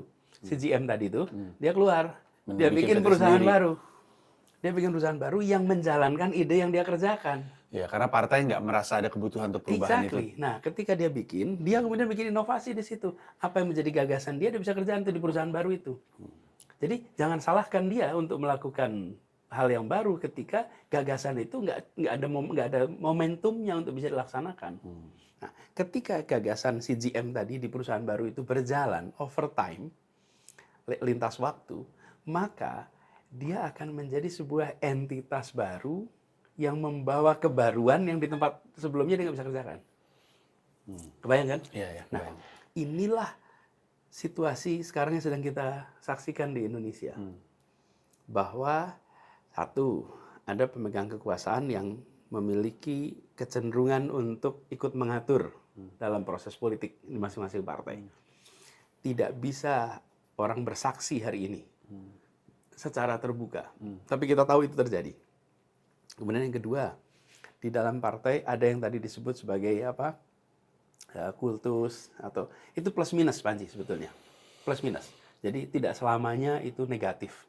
Tapi memang bisa berdampak negatif. Lalu dalam situasi begini, maka kebaruan itu menjadi opsi. Nah, saya ingin dingin dalam melihat ini, Panji. Nggak ingin buru-buru, loncat pada kesimpulan dan langsung mengerjakan. Kenapa? Karena ini soal trust. Ketika ini dikerjakan, ada ribuan, mungkin ratusan ribu, bahkan mungkin jutaan orang yang akan memilih ikut. Saya jadi ingat itu kata-katanya Jenderal Sudirman tuh di Jogja. Ini ada kalimat kira-kira bunyinya kira-kira begini. Zaman gerilya itu, sekali memberikan komando, maka komando itu harus dijalankan sampai tuntas dan jangan diubah di tengah jalan, kira-kira gitu. Ya zaman revolusi dulu nggak ada WA juga gitu, di tengah jalan susah gitu kan. Tapi pesan itu tuh sekali kita ambil sebuah rute, maka rangkaiannya panjang. Itu nggak bisa belok-belok dengan leluasa. Jadi saya ingin itu matang. Nah, kemarin ketika Pilpres, ada lebih dari 40 juta orang yang memilih. Dan 40 juta itu memilih perubahan. Nah, mereka sekarang mengungkapkan harapan bahwa perubahan ini harus punya entitas politiknya. Tadi kalau entitas politik itu namanya partai. Kalau di bisnis ya PT tadi. Nah, ini yang kita pengen kaji serius. Jadi saya malah kepengen tanya nih Panji, kalau ternyata kita bisa muncul dengan kebaruan, apakah orang-orang seperti Panji mau step in? Kalau di sini ada newness, mau nggak step in? Karena apa? Kita nggak bisa bikin perubahan ketika newness pun nggak dikerjain bareng-bareng. Nah, kalau saya milih begini, saya milih kalau ada kebaruan saya terlibat. Bila melenceng saya out. Bila Anda tidak melenceng saya kerjain sama-sama. Kenapa? Dan kita ini kepengennya orang lain yang ngerjain, Manji. We want other people to do it. Itu yang saya bilang bedanya turun tangan sama urun angan itu cuma huruf T. Urun angan terus. Kita berharap orang lain yang turun tangan gitu. Kami urun angannya aja gitu. Loh, ketika benar ada yang melakukan nih. Pertanyaan. Will you do it? Kalau kita bilang, yes, I will do it. But if you deviate, I'll retreat. Nah, itu jelas tuh. Sehingga serepublik ini memang bisa melakukan perubahan. Tapi kalau kita kepengen orang lain aja yang ngerjain, yang besar-besar lain yang bisa punya pengaruh nggak mau ngerjain, susah merubah ini semua. Ya, kalau saya, Mas Anies, saya sih cita-citanya udah jelas. Waktu itu GBK full karena kantata takwa. Kalau zaman sekarang tuh yang ngisi GBK tuh Raisa gitu. Raisa pun nggak full, nggak sold out. 80.000 kursi GBK. Satu-satunya band Kantata Takwa, sebuah band dengan puisi. Mas Jody ya. Iya, dan ada backingan Setiawan Jody. Intinya sih suami plus Setiawan Jody sih sebenarnya dan Wes Rendra. Tapi kan pada masa itu GBK tuh full karena seniman-seniman yang bawa keresahan. Dan keresahannya bukan keresahan cinta, keresahan kebangsaan. Buat saya, peran saya tuh di situ. Orang suka nanya kan, kenapa Mas Panji nggak mau masuk ke dalam? Saya selalu bilang, yang goblok di luar, yang mau gue rapiin. Menurut saya, yang membuat peta politik kita kayak gini tuh rakyatnya juga. Kalau elitnya mah, saya belum cukup berteman. Nah ini salah satu elit yang mungkin bisa jadi teman suatu hari nanti, tapi elit-elit sekarang yang menentukan arah politik itu bukan teman-teman saya. Susah banget diapa-apain. Rakyat teman saya. Orang-orang yang ada di luar nih, yang kemarin katanya nyoblos tapi nggak ingat siapa yang dia coblos. Orang-orang yang punya keputusan politik tapi nggak ada latar belakangnya keputusan politiknya. Jadi dia milih ini tapi nggak tahu kenapa. Dia milih itu karena alasan-alasan yang biasa-biasa aja. Ini adalah alasan saya nggak masuk ke dalam. Karena kalau saya masuk ke dalam, ini saya nggak bisa ajak ngobrol. Peran saya di luar. Mungkin suatu hari GBK bisa diisi sama saya. Untuk sesuatu yang ngomongin keresahan kebangsaan gitu, bukan keresahan. Ini ya, Banji. Itu cinta gitu. Memang pilihan tuh Banji. Berada ikut di dalam sebuah proses politik sebagai aktivisnya atau sebagai membernya. Itu pilihan. Nah, pilihan bisa dikerjakan tanpa ikut, bisa dikerjakan dengan ikut. Toh sama-sama mau melakukan perubahan. Saya juga berpandangan begitu, Panji. Nah, yang sekarang perlu kita juga lakukan tuh step berikutnya nih. Ketika ada yang memang kita pandang sesuai, maka saya hormat sikap Panji. Panji pilih untuk eksplisit mengatakan dukung. Kenapa? Karena itulah sikap orang di luar yang bilang, saya nggak mau diam nih. Oke, saya akan beritahu, menurut saya ini benar, dan saya katakan. Tapi ketika dia melakukan hal yang tidak benar, jadi kritik gitu. Kan saya ini dukung Panji ketika maju di Jakarta. Oke. Apakah selama 5 tahun Panji itu penuh dengan puji-pujian? Enggak juga. Benar nggak? yang benar dia bilang benar, yang menurut Panji nggak setuju dia bilang nggak setuju juga. Ya. Nah, ini adalah menurut saya bentuk moral endorsement yang dibutuhkan dalam sebuah perubahan. Banyak yang begini Panji, pengen perubahan, melihat ada yang baik, I didn't dare to endorse. Ya. I didn't dare to endorse gitu. Ya. Nah, kenapa? Karena ada pengalaman-pengalaman udah di-endorse mati-matian, dibelain mati-matian, ngebaliknya mati-matian pula Ya, gitu. ya, Terus pusing pula yang pada endorse itu. Ya. Kan itu terjadi tuh. Ya. Nah, ini adalah risiko tentu. Tapi kalau kita berani ambil sikap, saya endorse, saya dukung dengan gagasan A, dan ketika melenceng dari gagasan A, saya akan berikan kritik, saya akan berikan jarak gitu. Ini menurut saya tetap harus ada, Manji. Supaya publik di luar sana akan bisa mendapatkan referensi orang ketiga. Saya adalah calon gubernur waktu itu. Kemudian ketemu publik. Saya pihak pertama, publik pihak kedua. Terus publik itu dengerin kata Anies. Setelah dengerin kata Anies, bener nggak ya? Should I trust him or not? Oke? Terus dia nengok kanan kiri. Nah, ini ada orang ketiga namanya Panji. Orang ketiga yang bilang, I agree, I trust him. Oke, ini bayangan nih saya untuk bisa menilai. Terus ada juga orang ketiga yang bilang, I disagree, I don't trust him. Yang bilang begitu. Orang juga nilai. Jadi publik memiliki orang-orang ketiga yang bisa membantu dia mengambil keputusan. Itu harus ada. Nah, kalau orang-orang ketiga ini milih absen, nggak mau nyampein stand, terus siapa yang sesungguhnya tahu? Rakyat ini kan sibuk. Panji, kita ngobrol begini, Panji. Lihat mayoritas orang Jakarta apa hari ini lagi pada kerja, cari penghidupan ini. Oke? Jadi nanti ketika malam dia buka rekaman kita, terus baru dia mikir, nah ini Panji nih saya dengerin tuh. Nah kita inilah yang membantu membentuk perilaku politik rakyat. Kalau kita berani untuk ambil sikap. Tapi kalau kita tidak ambil sikap, mereka akan digerakkan yang lain-lain faktornya. Tadi ketika Panji cerita soal partai-partai yang undang artis. Sebetulnya nggak salah tuh artis itu diundang. Kan sebenarnya partainya mencari orang dengan elektabilitas. Ada yang elektabilitas itu didapat lewat kinerja sosial, kinerja politik. Ada elektabilitas didapat lewat kinerja entertainment. Sama-sama elektabilitas tuh. Iya, betul. Nah, cuman kalau untuk urusan kebijakan, ya harusnya elektabilitasnya ada elektabilitas yang terkait kerja sosial, kerja politik, kerja konkret masyarakat, bukan kerja entertainment saja. Jadi ketika ada seorang artis yang punya elektabilitas dan dia melakukan kerja-kerja sosial di samping keartisannya, maka ini layak loh. Karena dia menunjukkan care. Kan ada artis yang kerja untuk cancer, ada kerja untuk jantung, kerja. Ya dia menunjukkan bahwa selama ini dia bukan cuma memberikan kesenangan, tapi kerja sosial, kerja publik gitu. Nah, jadi elektabilitas itu sendiri itu sah gitu. Tapi yang sekarang sering terjadi adalah potong kompas. Nggak usah diperhatikan you ngerjain apa. Yang penting you are popular, you have electability, saya ambil gitu. Nah ini yang menurut saya merusak nih. Kalau ada orang-orang ini, Panji, nggak usah jadi calon, tapi mau dukung, nah itu malah lebih bagus. Betul. Kan coba bayangin, dia tidak usah jadi calon, sehingga partai juga nggak repot nih. Tapi dia bilang, Pak, I agree with your stand, saya setuju dengan sikap Anda, saya setuju dengan gagasan Anda, saya dukung dah. Saya nggak harus jadi anggota, saya nggak harus jadi caleg gitu. Tapi saya akan bantu menangin. Nah itu yang dibutuhkan.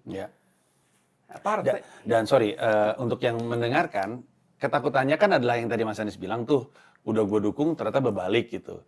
Sebenarnya nggak perlu khawatir, kalau kita masih satu rute, ya barengan aja. Nanti kalau misalkan ternyata dia melenceng, ya udah ganti aja. Kita cari orang yang masih serute sama kita.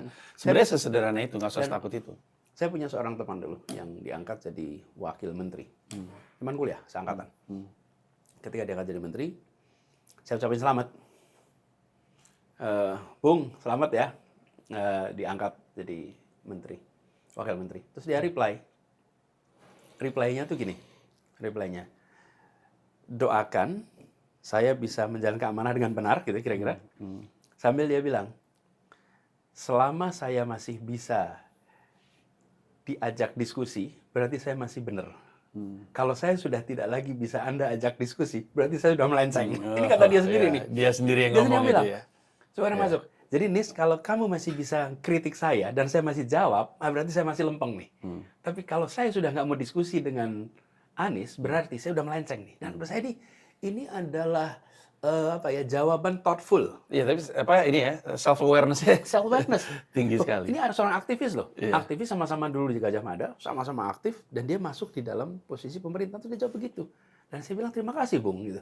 Bahwa tidak banyak orang yang masuk ke sana itu dan di akhir itu dia bilang, doakan saya akhiri ini dengan kepala tegak. Wah, stand by.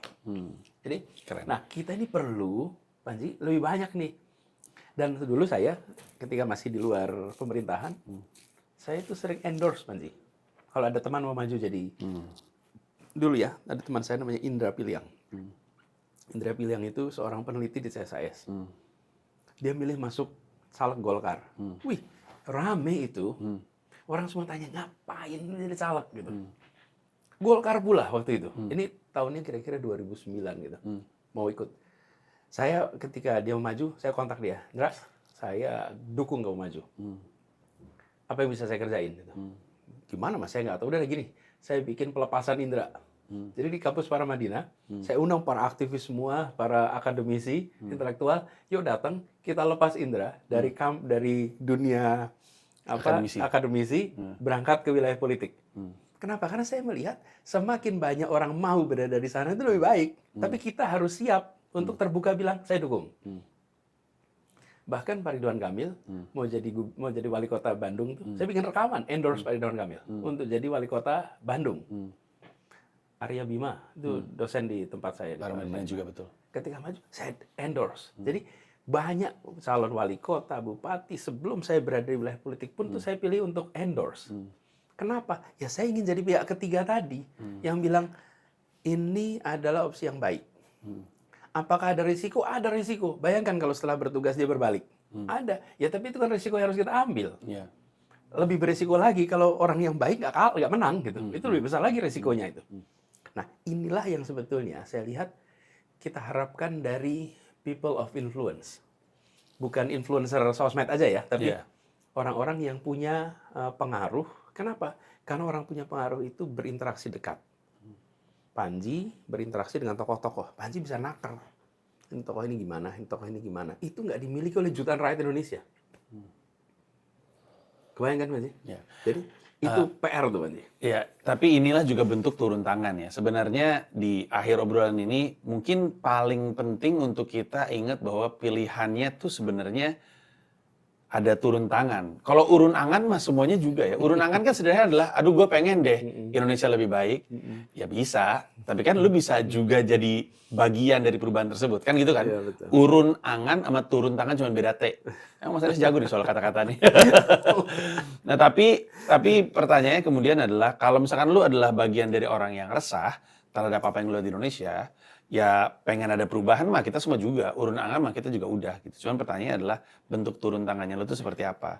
Kalau gua mah udah jelas, kalau gua lihat ada yang sejalan sama gua suka dengan pemikirannya, mewakili apa yang gue cita-citakan, tentu gua akan dukung secara terbuka dan track record gua menyatakan yang gua dukung secara terbuka, kalau misalkan jelek ya gua kritik juga pada akhirnya, entah itu Mas Anies, termasuk Pak Jokowi bahkan. Banyak orang menyesal nggak milih Jokowi karena Mas Anies juga bagian dari tim ses bahkan tahun 2014 kan. Menyesal atau enggak itu yang nanya menyesal atau enggak nih orang-orang yang masih sangat kekanak-kanakan melihat politik sebenarnya. Politik membutuhkan kita untuk mengambil keputusan, itu aja dulu. Ya. Keputusan yang diambil tentu datang dengan resiko. Tapi kalau kita cukup dewasa untuk berani terima resikonya, ya udah ambil aja keputusan-keputusan tersebut. Ya. Dan bisa bersuara, bisa mengendorse, bisa jadi bagian. Pada akhirnya ya, kalau menurut saya Mas Anies mau bikin partai sendiri atau mau menjadi bagian dari partai, saya punya keyakinan yang besar 5 tahun ke depan itu akan punya dampak yang baik untuk Mas Anies. Sekiranya mau bertarung lagi, apapun pertarungan itu ya. Jadi I wish the best for you. Saya terusin dikit nih, Pak. Oh, silakan. Jadi gini, kita ini, saya paling tidak, saya ini bawanya gagasan. Gagasan itu kemudian saya jalankan di manapun saya berada. Ketika saya berada di kampus, kampus waktu itu sebagai rektor, maka gagasan tentang keadilan, kesetaraan itu saya terapkan di situ. Dengan misalnya nih contoh, kita siapin ini padahal swasta nih. Beasiswa anak-anak terbaik di seluruh Indonesia untuk kuliah di Jakarta. Supaya anak-anak terbaik dari seluruh Indonesia ini itu dapat berada di orbit pusatnya kemajuan, namanya Jakarta. Orang mereka bisa dapat beasiswa di mana-mana, tapi kalau dibawa ke Jakarta dan disambungkan dengan tokoh-tokoh, maka mereka punya lompatan yang tinggi. Kenapa? Saya lihat ini elit-elit Jakarta ini banyak generasi kedua, generasi ketiga elit. Itu anak bukan siapa-siapa nggak bisa nembus ke situ tuh. Jadi anak bukan siapa-siapa harus punya kesetaraan kesempatan. Caranya bawa mereka ke Jakarta, kemudian kita carikan donor dari elit, lalu anak ini diharuskan ketemu dengan si donor sekali sesemester. Maka dia mendadak menjadi bagian dari sebuah elit di Jakarta. Ini bagian dari tadi prinsip kesetaraan kesempatan. Lalu kampus kita tuh di Mampang lokasinya. Belakang kampus kita ini kampung-kampung padat. Kampusnya mahal. Jadi bagi rakyat sekitar kampus, mereka nggak bisa kuliah tuh. Karena Paramadina ini mahal kampusnya. Itu apa yang kita kerjain? Kita lihat nih, satu kelas, unit cost-nya itu bukan per orang, tapi per kelas. Kayak pesawat terbang nanti. Pesawat terbang itu unit cost-nya bukan per penumpang, tapi per penerbangan. Jadi satu pesawat diisi 60% atau 100%, cost-nya sama.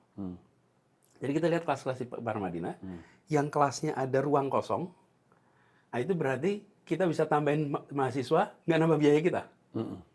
Kan dosen satu kelas punya 30, betul. terisi 20, nih yang 10, 5 diisi orang lain, nggak ada bayar tambah, nggak ada. Nah, kosong itu kita gunakan untuk warga miskin di sekitar kampung kita. Ada kosongnya nggak? Ntar penuh mulu lagi. Selalu ada. Jadi nggak mungkin satu ruang itu selalu habis. Jadi kita kaji tiap program studi, berapa ruang yang kosong di tiap program studi. Itulah. Dari situ kemudian diisi untuk mahasiswa keluarga-keluarga miskin di sekitar kampus, sehingga mereka bisa kuliah di Paramadina. 0 rupiah. Kenapa? Rumahnya juga di situ kok. Mereka tinggal jalan kaki. Tapi apa yang terjadi? Kampus yang semula hanya diisi oleh orang dari luar, mendadak satu, orang berprestasi seluruh Indonesia bisa masuk. Yang kedua, tetangga sekitar yang miskin bisa kuliah. Jadi saya bawa gagasan itu.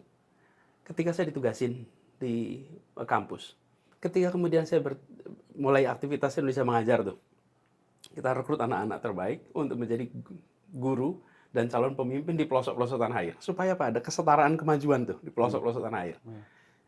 Kemudian saya ketika ditugaskan di kementerian, saya kerjakan itu. Ketika di Jakarta, saya kerjakan itu. Jadi poin yang saya sampaikan, Maji, ini bukan saya mau ikut apa lagi besok. Okay? Saya ini bawanya misi. Kalau yang tadi, kalau kita bilang, oh besok mau ikut lagi, itu namanya ngejar target. Kalau ngejar target itu, indikator sukses apabila tercapai yang ditargetkan. Kalau bawa misi, KPI-nya apabila yang dibawa terlaksana. Ya, it's mission. Karena itu kalau lihat tentara, what's your mission? Itu. Apa misimu? Itu pasti. Karena ketika sampai dia harus deliver. Misi dan target itu beda sekali. Dan ini adalah conceptual framework yang diwujudkan tentu dalam dua kata yang berbeda gitu. Nah, target saya ini bukan target soal posisi, tapi misi itu yang harus dijalankan. Karenanya saya selalu bilang, saya tentu peduli dengan posisi apa, karena posisi apa menentukan scope of influence. Ketika saya memiliki kewenangan, maka pengaruh yang bisa saya lakukan menjadi lebih besar. Makin besar kewenangannya, makin besar pengaruhnya. Persis, karena itulah itu matters. Tapi kalau kewenangan itu tidak ada, bukan berarti misi yang mau dibawa ini nggak bisa laksanakan. Tentu itu akan dilaksanakan. Itu sebabnya saya sering sekali ngutip apa yang dikatakan sama Stanislavski. Stanislavski ini seorang dramawan Rusia yang mengatakan bahwa dalam sebuah teater, karena dia dramawan ya, teater itu saya lebih mementingkan kekuatan aktor daripada kekuatan peran. Ada orang yang ketika dia dikasih peran sebagai panglima, sebagai perdana menteri, atau sebagai jutawan dalam perilaku nampak menarik. Begitu dia diganti peran sebagai hamba sahaya, orang miskin di dalam teater itu, dia masih nggak menarik. Ini kekuatan dia bukan pada dirinya, tapi pada perannya. Kalau kekuatan pada dirinya, maka diperankan apapun juga itu berdampak. Jadi, iya. Sering nggak lihat aktor artis yang di film itu hit sekali, habis itu film lain dia nggak muncul. Iya. Hanya di film itu aja dia jadi hit. Iya. Tapi ada aktor film nih yang Apapun. film apapun dia muncul kuat. Nah, kekuatan di mana? Di aktornya, bukan di perannya. Iya. Nah, sama dalam proses politik begini. Ada orang yang ketika dikasih kewenangan dia bisa melakukan sesuatu. Ketika kewenangan itu nggak ada, dia nggak bisa berbuat apa-apa. Ada orang yang ketika tidak punya kewenangan bisa mengerjakan apapun, dikasih kewenangan juga bisa mengerjakan apapun. Itu berarti kekuatannya pada orangnya, aktornya. Nah, belajar apa yang dikatakan Stanislavski, makanya saya selalu berpandangan perannya bisa gonta-ganti. Tapi kalau kekuatan kita itu ada pada diri kita, ada pada gagasan kita, dan ada kepada eksekusi yang kita kerjakan, maka peran bisa gonta-ganti, tapi dampak bisa tetap konsisten dirasakan. Hanya skopnya aja yang mungkin besar atau kecil, karena tergantung pada kewenangan yang dimiliki. That's a very good way to end it. Saya sih mengharapkan yang terbaik untuk Amin. Mas Anies. Saya sih juga percaya Mas Anies akan punya peran, akan punya dampak dimanapun itu. We'll see what happens in the next 5 years. I'll be 50, you'd be 60. Umur yang muda untuk politik itu. Gitu ya? Iya lah. Soalnya politik katanya nggak ada muda, nggak ada tua sih. Iya sih, iya juga sih.